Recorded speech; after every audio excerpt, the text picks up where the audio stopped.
Իսկ դուք գիտեք։ Այս պղնձե ցուլը հին Հունաստանում մահապատժի սարք էր։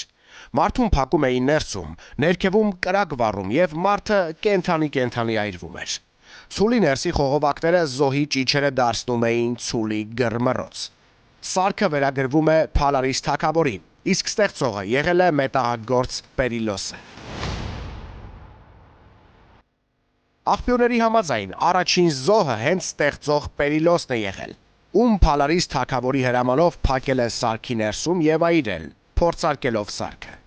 Հետագայում այն օգտագործում էին դաժան հանցագործներին կամ հակառակորդներին մահապատժի ենթարկելու համար։ Փալարիսի մահից հետո բնակիչները բացեցին ցուլը, զոհերի այրված մարմինները դուրս բերեցին, իսկ սարքն այլևս չօգտագործվեց։